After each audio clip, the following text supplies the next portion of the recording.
Kapalbhati Blowing, a pranayama technique, but before I demonstrate how to do it, I want to tell you why we do it.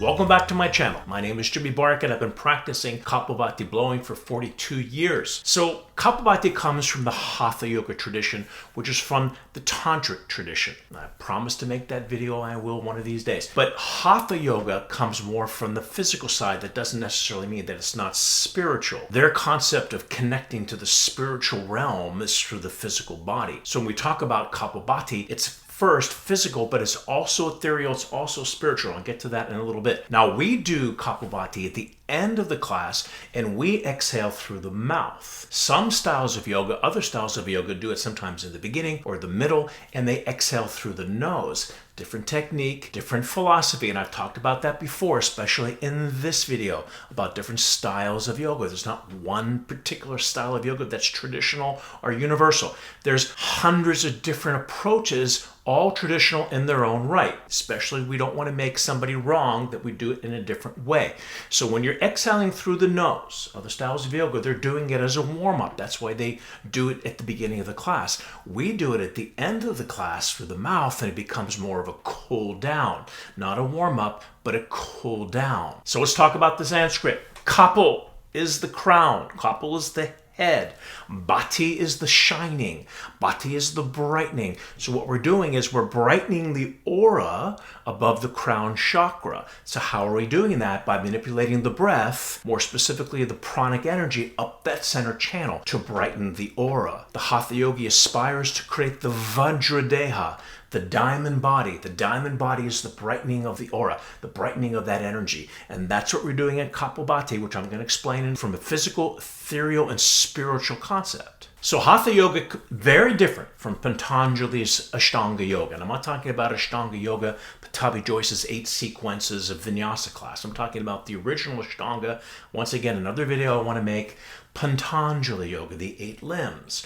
So when the Hatha Yoga came 1,000 years after Patanjali, they added different ingredients that still were intertwined with Patanjali's 8-limb path. They happen to call it the Saptasadhana, the 7th path.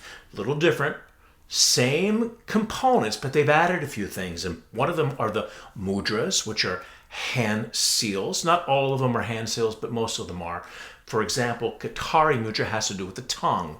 Maha Mudra has to do with straightening the spine through leg stretching and getting the spine more erect. So those are mudras that are not hand symbols, but most of them are. The 3 bandhas, the Mula Uddiyana Jalandhara, from the perineum to the pit of the belly to the throat lock. These are the bandhas. These are the 3 locks. So mudras are seals, bandhas are locks, and then the kriyas, the cleansings. So that's where this Kapalbhati comes in from the physical approach.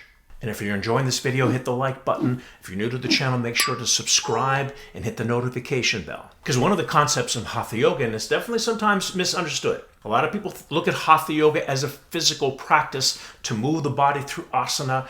The original concept of Hatha Yoga was to awaken the spiritual energy up the spine to the brain, from what we call the Sushumna, the center channel.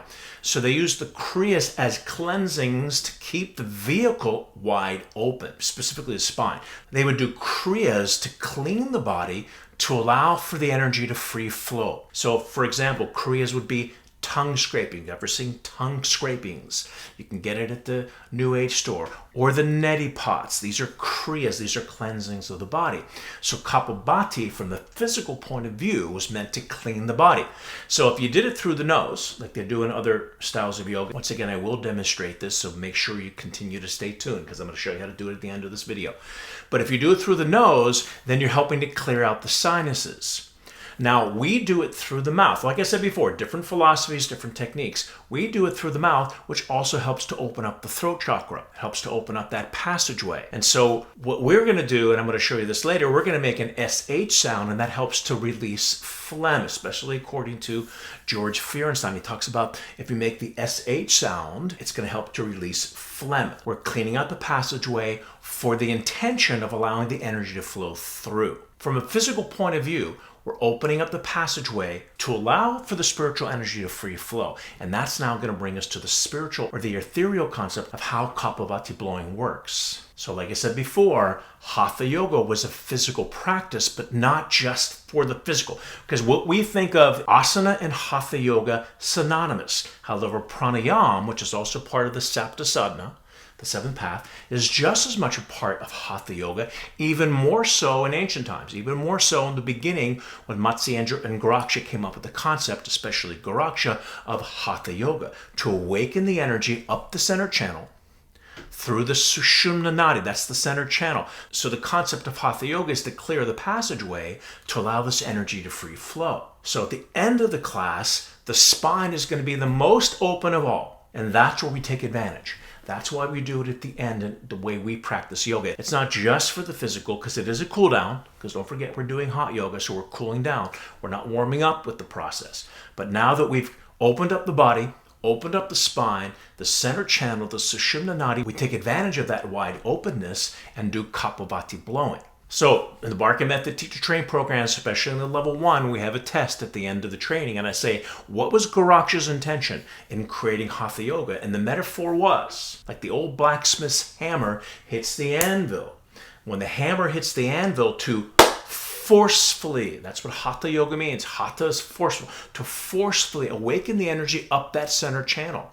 So this is exactly what Kapalbhati blowing is doing. It's forcefully awakening the pranic energy up the spine. We manipulate the energy through the stomach contraction and through the exhalation. So as we do that, the pranic energy is even now awakened further and is sort of catapulted. That's the whole hammer hits the anvil concept. It shoots the energy up that center channel and into the third eye and eventually up through the crown, which then brings us to what Kapalbhati even means. So our class is over. Hot yoga class is over, and like I said before, and we talk about this in this video, awakening the energy through all the channels of the body, the 72,000 nadis, these physical and ethereal conduits. But there are three main ones: the Pingala on the right, the Ida on the left, and the Sushumna Nadi is the center channel. That's the main nadi. Most human beings, they live in the right and the left path. They live in the Pingala and the Ida. When we can manipulate the energy up that center channel, that's when the spiritual growth begins to take place. So Kapalbhati helps with the process, but you have to understand the intention. If you're just doing Kapalbhati at the beginning, if you're doing another style of yoga, or at the end just to do it because the teacher told you, then you're really not going to advance in the spiritual way. If you have the understanding of the awareness, which is key, which is more mental or Raja yoga, and now you combine it with the physical practice, now you're going to see a big difference. So now in our particular style of yoga, we do it at the end of the class after we have manipulated and opened up these channels. And I talk about this in class all the time. We want to take advantage of the open space we just created. And one of the ways we can do that is through Kapalbhati, a pranayama technique to forcefully awaken the energy up that center channel to get the energy into the Sushumna. The pranic energy will come up to the Shiva or the crown. The Shakti is the very base of the spine, the Muladhara. At the top is the Shiva, and we bring them together. Now when the Kundalini Shakti, which is another subject I talked about in this video, the Kundalini Shakti is an even stronger, more condensed energy. She that coils, she takes you to the third eye, the sixth chakra. The pranic energy will eventually shoot up through the crown chakra. So how are we going to do this with Kapalbhati? When we manipulate the life force energy, we help to brighten the aura. So now you understand the physical, cleaning out the channel, cleaning out the vehicle, for the spiritual, to allow the energy to now free flow through those wide open spaces. And now let's talk about how to do it. So it's intended to sit in what Bikram used to always call Japanese style, which now may be politically incorrect. But actually, Vishnu Ghosh called it Vajrasana, diamond pose. Supta Vajrasana is when we lay down, and what the Bikram world knows as fixed firm. But it really means Supta, reclining, Vajra, which is diamond, lightning, or thunderbolt. So we're sitting on your heels, but you can also sit in a chair. You can also sit cross-legged in what we call Sukhasana if you're not able to sit on your heels. And you're going to place your hands at your thighs so you can press. You're pressing down on your thighs. As you press down, that's going to help the energy and the breath to rise up. That's the opposite direction. So we're going to exhale through the lips like you're blowing out a candle. The inhale is silent. The inhale is what they call a catch breath. You don't want to exaggerate the inhale at all. You're not going shh, shh. The inhale is silent. The exhale is what we are exaggerating. So you're going to exhale through the lips, making an SH sound. I talked about that before. George Fehrenstein talks about it helps to release phlegm in the throat. So as you make the SH sound, push on the thighs, exhale short and sharp, and as you exhale, the stomach comes in. So you can place your hand at your stomach, and each time you breathe in, you can feel your stomach coming in, if you need to. So let me show it to you. We're going to exhale through the lips, make that SH sound, push on your thighs. Well, I don't see a lot of people doing that. You want to push down to let the energy rise up. So here it is. This is the beginning version.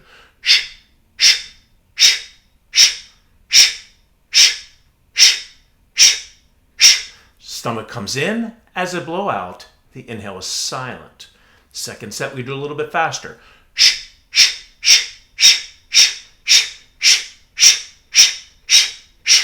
Now I'm going to demonstrate the advanced version.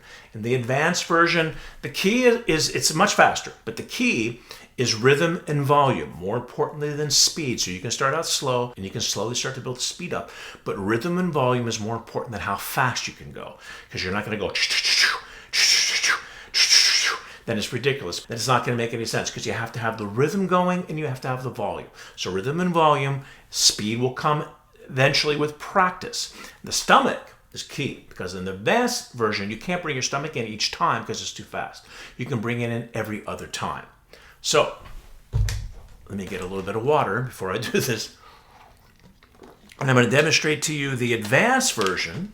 I'm going to start out slow, and then I'm going to speed up, and eventually my stomach's going to come every other time. So here it goes.